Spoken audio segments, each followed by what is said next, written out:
So think back to Chem 101 when you talked about advanced theories of models or of bonding and hybridization. So remember in hybridization, we said that atomic orbitals mix to create new orbitals,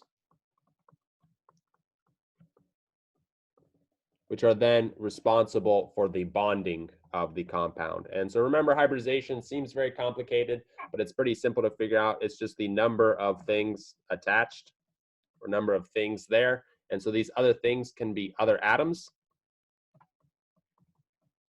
or they can be lone pairs. For our transition metals, we don't have lone pairs, so that's totally fine. We're just going to basically focus on other atoms. And remember, there's only one s electron for each n. There's 3 p electrons, or 3 p orbitals. There's one s orbital, 3 p orbitals, and then there's 5 d orbitals. So think about that as well. So if you have ammonia, NH3, it has a lone pair, so it's attached to 4 things, right? 3 other atoms and 1 lone pairs. And so there's 4 orbitals being used, and you kind of just go in order from left to right. You use up your 1s, and then you need 3 more orbitals. There's 3p of them, so this is sp3 hybridization. Same thing if we take a look at something like this, and we were to take a look at the center carbon. Now it's only attached to 3 things, and so you only need 3 orbitals, so you use 1s and then 2 p's, so it becomes sp2. Overall, pretty simple. And so just think about your different shapes of your transition metals. So if you have something linear, right, that's only attached to 2 things, so you're only going to use 2 orbitals, so that's just sp hybridization.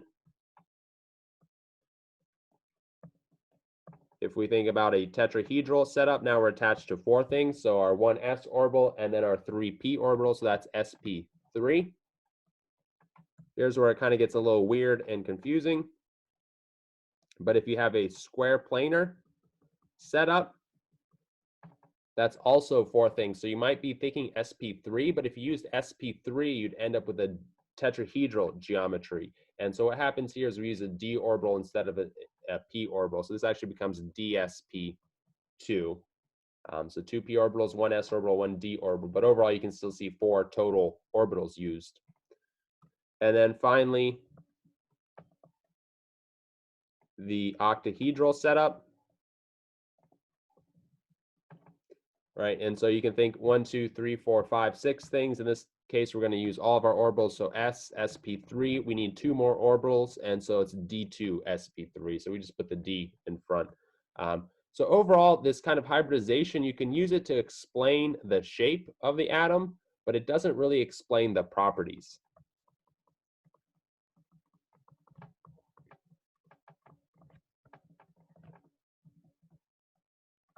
And so if we want to think about the properties of our transition metals, we have to kind of go to more advanced theories of bonding and modeling.